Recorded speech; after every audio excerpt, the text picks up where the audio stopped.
نعرہ تکبیر. پاگل کہیں گے اور کوئی کام ہی نہیں تمہارا.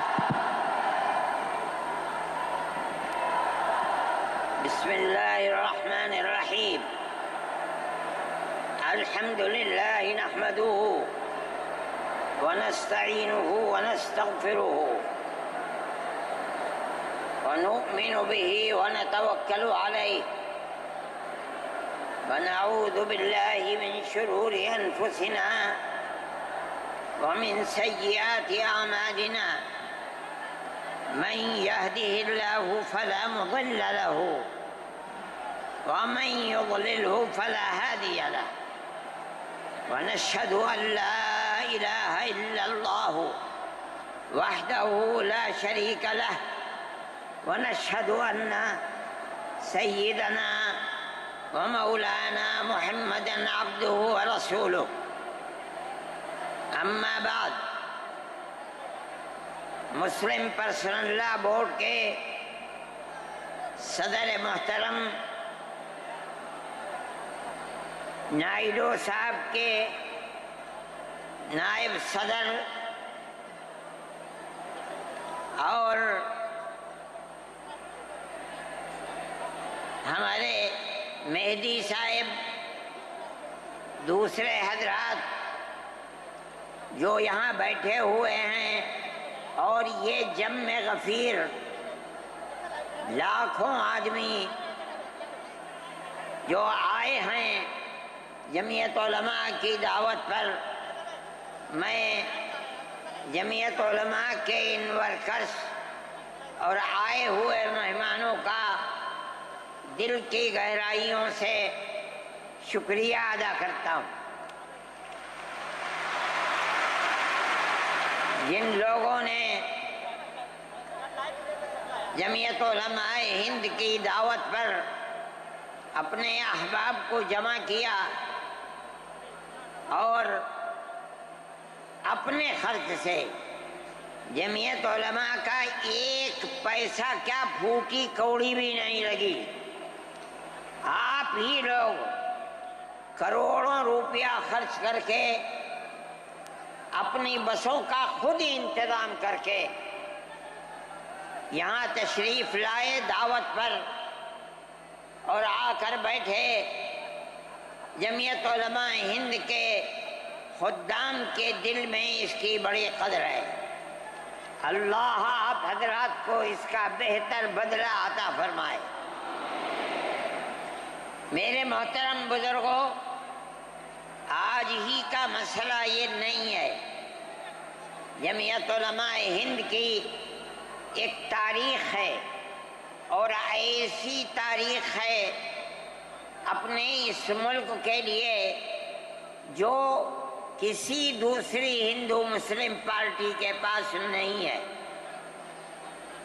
علماء نے اس ملک کی آزادی کے لیے، اگر آپ ان کی تاریخ کو پڑھیں گے تو آپ کو اندازہ ہوگا کہ ان کی اس ملک کی آزادی کے لیے قربانیاں 150 سالہ قربانیاں ہیں. کوئی اس ملک کے اندر ہندو مسلم ایسی پارٹی نہیں ہے جس کی تاریخ ایسی قربانیوں کی تاریخ ہو. حضرت شاہ عبدالعزیز صاحب محدث دہلوی نے 1803 میں آواز بلند کی تھی کہ ہمارا ملک غلام ہو گیا، اس غلام ملک کو آزاد کرانا اس ملک میں بسنے والے ہر مسلمان اور ہر شخص کا فرض ہے. کوئی مائی کا لال نہیں تھا جو انگریز کی طاقت کے سامنے آزادی ملک کا نعرہ بلند کر سکتا. ایک مسلمان عالم دین نے اسی دلی کے اندر اس نعرے کو بلند کیا. اس کی جائیداد قلق کر لی گئی، اس کے مدرسے کو دفن کر دیا گیا، اس کو دلی بدر کر دیا گیا. لیکن یہ مسلمان ایسے نہیں تھے جو کسی ملک کے پیسے یا اس کی سطوت اور اس کی طاقت کے سامنے سر جھکا دیتے. جو انہوں نے اپنا موقف اختیار کیا تھا پتھر کی چٹان کی طرح، اسی طرح اس موقف کے اوپر کھڑے رہے. سب سے پہلا جہاد سن 1932 کے اندر ہوا، ہندوستانی لوگ تو جانتے بھی نہیں، اور اس کے اندر لوگ مر گئے، ختم ہو گئے. شاہ عبدالعزیز صاحب کے رشتے کے، ان کے قریب، ان کے اولاد میں شاہ اسماعیل شہید اور رائے بریلی کے شاہ احمد شہید، دونوں کے دونوں ختم ہو گئے، شہید ہو گئے بالا کوٹ کے میدان میں. لیکن پیچھے نہیں ہٹے.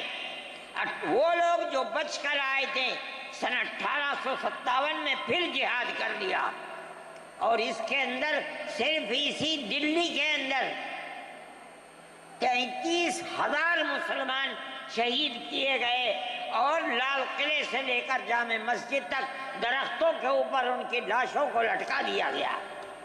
یہ مسلمان کی تاریخ ہے، علماء کی تاریخ ہے. بتائیں کون ہے جس کی زندگی کے اندر یہ تاریخ مل سکتی ہے؟ میں کہتا ہوں، لاکھوں آدمی کے سامنے کہتا ہوں، کوئی مائی کا لال ہے جس نے اس ملک کی اس طرح خدمت کی ہو جس طرح مسلمان علماء نے خدمت کی ہے؟ میرے بھائی، جمعیت علماء انہی مجاہدین کی بنائی ہوئی جماعت ہے. ہم تو ان کے جوتے سیدھے کرنے والے ہیں. ہمارا کیا کام ہے؟ ایک ہی کام ہے کہ انہوں نے جو جمعیت کی بنیاد کے اندر ہندو مسلم اتحاد اور ملک کے ہر بسنے والے کو ایک پیغام دیا تھا پیار و محبت کا، ہم اسی پیغام کو لیے بیٹھے ہوئے ہیں. ہمارا کام صرف اتنا ہے. دنیا توڑنا چاہتی ہے، حکومتیں برباد کرنا چاہتی ہیں، فرقہ پرست ذہنیت آگ لگانا چاہتی ہے، یہ نعرہ دینا چاہتی ہے کہ ہندو الگ، سکھ الگ، مسلمان الگ. ہم کہتے ہیں نہیں، ہندو مسلم سکھ عیسائی بھائی بھائی. یہ ہمارا پیغام نہیں ہے، ان بزرگوں کا پیغام ہے جنہوں نے پھانسیوں کے تختوں کو چوما، اپنے اس ملک کے لیے چوما ہے، اس کی آزادی کے لیے چوما ہے. اس ملک کے اندر یگانگت اتحاد جس کو آج آگ لگایا جا رہا ہے، ہمارے بزرگوں نے اسی اتحاد کے لیے اپنی قیمتی جانوں کو قربان کیا ہے، اور ان کا مقصد یہ تھا کہ ملک آزاد ہو جائے. حکومت ایسی بننی چاہیے جو حکومت سیکولر حکومت ہو، کسی کا حق نہ جائے. کانگریس اس لیے نہیں بنی تھی، یہ 1803 کی آواز ہے کہ ملک غلام ہو گیا، جہاد کرنا فرض ہے. کانگریس کا تو وجود بھی نہیں تھا. کانگریس تو 28 دسمبر 1985 کو بنی ہے، اور اس کا پہلا اجلاس بمبئی کے اندر ہوا ہے. آپ لوگ سمجھیں اس کو، کانگریس ملک کو آزاد کرانے کے لیے نہیں بنی تھی. کانگریس کی تجویز موجود ہے. وہ کہتے ہیں کہ ہندو مسلم ملک کے بسنے والوں کی اس جنگ و جدال سے دو جہاد، سن 32 کا 1857 کا، اس جہاد کے نتیجے میں جو برطانیہ کی حکومت اور ہندوستان کی حکومت میں دوری پیدا ہو گئی ہے، کانگریس کا مقصد تھا کہ اس دوری کو ختم کر دیا جائے، ملک کو اپنے گردن سے زنجیر غلامی کی نکال کر توڑ دیا جائے. کانگریس کا مقصد نہیں تھا. میں آپ سے کہتا ہوں یہ بات ہے، اور کانگریس کی تجویز میں موجود ہے، کوئی اس کی تردید نہیں کر سکتا. کسی نے حضرت گنگوہی رحمت اللہ علیہ سے پوچھا کہ ایک جماعت بنی ہے جو ہندوؤں نے بنائی ہے انگریز کے ساتھ مل کر، کیا مسلمان اس جماعت میں شریک ہو سکتا ہے؟ حضرت نے فتویٰ دیا اور یہ کہا کہ جس طرح اپنے کاروبار میں ہندو مسلمان شریک ہو سکتا ہے، اسی طرح اس پارٹی کے اندر بھی ہندو مسلمان شریک ہو سکتا ہے، بشرطے کہ دین کو کوئی نقصان نہ پہنچے۔ اس فتوے کا نام ہے نصرت الابرار، جو پرانی یونین مکتبیں ہیں، لائبریریاں ہیں، یہ آج بھی وہاں موجود ہے۔ یہ صرف فتویٰ نہیں ہے، یہ اس لیے ہے کہ یہ اشارہ ہے کہ مسلمانوں کو کانگریس کے ساتھ شریک ہونا چاہیے اور کانگریس کے اس نظریے کو بدلنا چاہیے، کانگریس کے اندر مستقل غلامی کی زنجیر کو توڑنے کے لیے اور انگریز کے ساتھ جہاد کرنے کے لیے تیار کرنا چاہیے۔ مسلمان جوق در جوق اس کے اندر شریک ہوئے، کانگریس کے اس نظریے کو بدل دیا اور کانگریس کو ملک کی آزادی کے لیے کھڑا کر دیا۔ یہ مسلمان کا، علماء کا، جمعیت علماء کا کردار ہے۔ کوئی مانے نہ مانے، تاریخ میں لکھی ہوئی چیزیں ہیں، ہم سے پوچھے ہم وہ تاریخ کی لکھی ہوئی چیزیں دیں گے۔ ہماری تاریخ کو مٹا دیا گیا۔ وہ طبقہ جو آج ملک کے اندر اسلام اور مسلمانوں کو دفن کرنا چاہتا ہے، وہ ہماری تاریخ کو دفن کرنے کے اندر کامیاب ہو گیا، مگر ہم کہتے ہیں یہ ہماری تاریخ ہے۔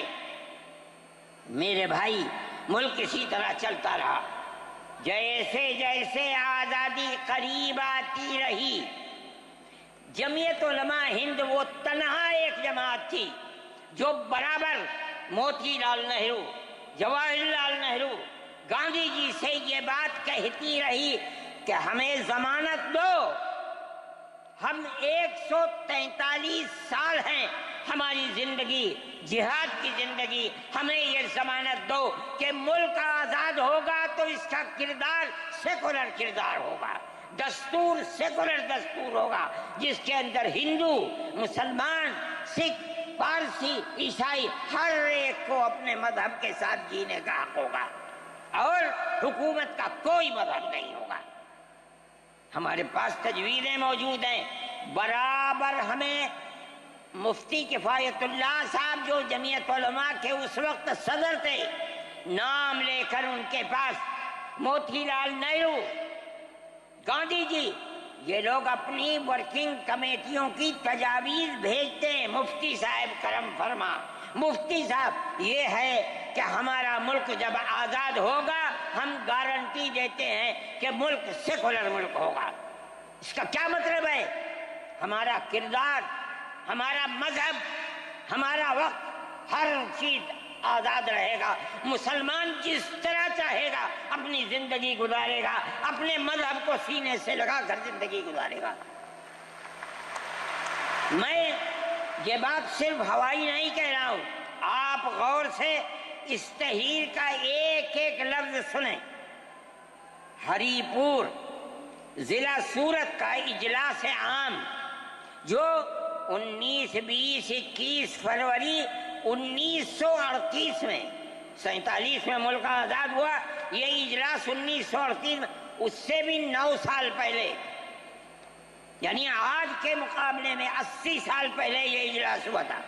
اس کے اندر تجویز دیکھیے آپ، ورکنگ کمیٹی نے 1937 میں اپنی کلکتے کی میٹنگ میں اقلیتوں کے حقوق پر جو تجویز پاس کی تھی اسے یہ کانگریس منظور کرتی ہے، اس وقت کی بات ہے، اور نئے سرے سے اعلان کرتی ہے کہ ہندوستان کی اقلیتوں کے تمدنی، مذہبی اور لسانی حقوق کی حفاظت کرنا کانگریس کا پہلا فرض اور بنیادی پالیسی ہے، تاکہ حکومت کی کسی بھی ایسی اسکیم میں جس میں کانگریس شریک ہو، اقلیتوں کو ترقی اور نشو و نما کا زیادہ سے زیادہ موقع مل سکے۔ آپ الفاظ پر غور کیجئے، اور وہ قوم کی سیاسی، اقتصادی اور کلچرل زندگی میں پورا حصہ لے سکے۔ اس کے بعد اس بنیاد پر مسلمانوں کو مطمئن رہنا چاہیے کہ آزاد ہندوستان کی حکومت میں ان کا مذہبی فرائض، اذان، نماز، جمعہ، عید، روزہ، حج، زکوٰۃ، مذہبی تبلیغ، مساجد، مقابر، قربانی، مذہبی جلوس، مذہبی جلسے وغیرہ جملہ مذہبی رسوم اور مذہبی ادارے محفوظ ہوں گے، اور اسی طرح ان کی تہذیب و تمدن، ان کے تعلیمی ادارے، خانقاہیں، امام باڑے، عیدگاہیں، تکیے، کربلائیں، آثار قدیمہ، اوقاف وغیرہ سب محفوظ ہوں گے، اور اسی طرح ان کی زبان، ان کی شاعری، رسم الخط وغیرہ سب کے سب آزاد اور محفوظ ہوں گے، کسی پر کوئی رکاوٹ اور قید نہ ہوگی۔ جو میں آپ سے کہہ رہا ہوں، آپ دیکھیے یو پی کانگریس کا شائع کردہ election board National Herald press Lucknow 1946 کے اندر شاید 10 فروری میں نے نقل کیا ہے، وہ مٹا ہوا تھا، اس کے اندر یہ بلیٹن شائع ہوا ہے۔ میں کہتا ہوں کہ ہندوستان کی جمعیت علماء کے بار بار کھچوکے لگانے پر وعدہ کرو کہ ملک سیکولر ملک ہے، وہ وعدہ کرتے چلتے ہیں۔ میں آج آپ سے پوچھتا ہوں کہ اس میں سب سے پہلی چیز ہے کہ مسلمانوں کا مذہب اور مذہبی فرائض محفوظ رہیں گے۔ آج میں پوچھتا ہوں، ملک کی آزادی کو 70-80 سال ہو رہے ہیں، بتائیے کیا محفوظ ہے مسلمانوں کا؟ آپ مذہب محفوظ ہے مسلمانوں کا؟ کیا آپ نے مسلمان مذہب کا مسئلہ قرآن و حدیث سے ثابت ہے؟ آپ جو کچھ کر سکتے تھے آپ نے نکاح اور طلاق کے اندر کر دیا، مذہب کا محفوظ ہے؟ آپ کی حکومت اتراکھنڈ میں ہے، آپ یکساں سول کوڈ، یعنی کوئی تعلق مسلمان کا مذہب سے نہیں ہوگا، گورنمنٹ جو قائم کرے گی اس کے اوپر مسلمان کو چلنا ہوگا۔ کہاں کا سیکولرزم ہے؟ کیا مسلمان اس پر اطمینان کر سکتا ہے؟ آپ کی زندگی اور آپ کی حکومت کا بنیادی ناپاک پتھر یہ ہے کہ مسلمان کو اپنے مذہب سے آپ دور کر دیں۔ کیا آپ اسے قبول کریں گے؟ یہ آج کی حکومت کا یہ مسئلہ ہے۔ مذہبی فرائض کہاں کے آپ زندہ رہ گئے؟ آج آپ نے مسئلہ بنایا ہے کہ اتراکھنڈ کی ریاست اور شہروں کے اندر مسلمان جو 50 سال سے آباد ہے، آباد بھی نہیں رہ سکے گا۔ یہ آپ کا کردار ہے، یہ تصویر ہے، اور ناپاک تصویر ہے ہم کہتے ہیں۔ جس تصویر کو آپ پیش کر رہے ہیں یہ تصویر سیکولر دستور کی تصویر نہیں ہے۔ ہمارا آج کا یہ کنونشن سیکولر دستور کی حفاظت کے لیے ہے۔ کہاں ہے جی؟ کیا کر رہے ہو؟ اس ملک کو، ملک میں رہنے والوں کے لیے جہنم بنا رہے ہو۔ جمعیت علماء اس کو قبول نہیں کرتی۔ ہم تو کہہ رہے ہیں اس بات کو، کسی کی زبان اٹھتی ہو یا نہ اٹھتی ہو، لیکن ہم کہتے ہیں کہ جو ہو رہا ہے وہ ملک کو آگ لگانے کے لیے، دستور کو آگ لگانے کے لیے ہو رہا ہے۔ جمعیت علماء اسے قبول نہیں کرے گی۔ اگر جمعیت علماء نے اس بدترین حکومت جو یہ کہتی تھی کہ ہماری حکومت میں سورج نہیں ڈوبتا، جمعیت علماء نے کبھی اس کے سامنے سر نہیں جھکایا ہے، اس کے بعد ہم کس کے سامنے سر جھکائیں گے؟ ہمارا سر صرف ایک اللہ کے سامنے جھکتا ہے اور کسی کے سامنے نہیں جھکتا۔ میرے بھائی، آپ ایک اس کو لیتے ہیں، میں کہتا ہوں اے کیا بیٹھا، آپ کیا کہتے ہیں؟ اس کے اندر جہاں ہے وہاں اسی طریقے سے اوقاف وغیرہ سب محفوظ ہوں گے۔ اوقاف محفوظ ہیں، یہ آپ کے سامنے حضرت مولانا بیٹھے ہوئے ہیں، تقریر کی ہے۔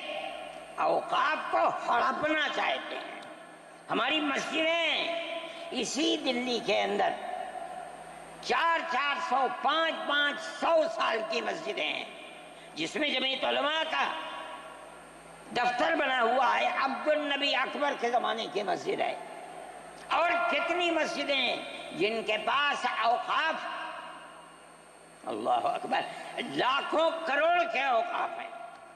جونپور میں جا کر کے دیکھو کیسی مسجدیں ہیں، دلی کے قرب و جوار میں دیکھو کتنی بڑی بڑی مسجدیں ہیں۔ ہندوستان کا وہ طبقہ جو ان مساجد کے اوقاف کو ہڑپ کرنا چاہتا ہے، کہتا ہے اگر کسی وقف زمین یا مسجد یا کسی بھی چیز کے کاغذات وقف کے نہیں آئیں اس کو وقف نہیں مانا جائے گا۔ کون 500 سال پرانے کاغذات لا کر کے پیش کر دے گا؟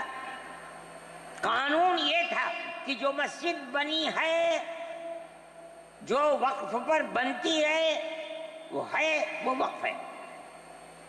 آپ کو کیا درد ہے کہ آپ اس وقف کو ختم کرتے ہیں؟ اس کا مطلب ہے مسلمانوں کی زمین کو ہڑپ کرنا چاہتے ہو، حرام کھانا چاہتے ہو، اس لیے ان اوقاف کو ہڑپ کرنا چاہتے ہو۔ ہم اس کو قبول نہیں کرتے۔ اوقاف ہمارے آباء و اجداد کے کیے ہوئے ہیں، اوقاف اللہ کی ملکیت میں دیے ہوئے ہیں، مسجدیں بنی ہوئی ہیں، آپ ان کی حفاظت کیجئے، اس لیے کہ ہم اس ملک کے رہنے والے ہیں، ہم باہر سے آئے ہوئے نہیں ہیں۔ اگر ہندو گوجر ہے مسلمان بھی گوجر ہے، اگر ہندو جاٹ ہے مسلمان بھی جاٹ ہے، اگر ہندو راجپوت ہے مسلمان بھی راجپوت ہے۔ جاؤ دیکھو کشمیر کے اندر، اگر ہندو برہمن ہے مسلمان بھی برہمن ہے۔ ہم اسی ملک کے رہنے والے ہیں۔ کسی کو اچھا لگا یہ مذہب وہ اس مذہب میں چلا گیا، کسی کو یہ مذہب اچھا لگا وہ اس مذہب میں چلا گیا۔ کیا مذہب کی بنیاد پر اس ملک کے اندر آپ ہمیں جینے کا حق نہیں دیں گے؟ ہم اپنے جینے کا حق کو لیں گے۔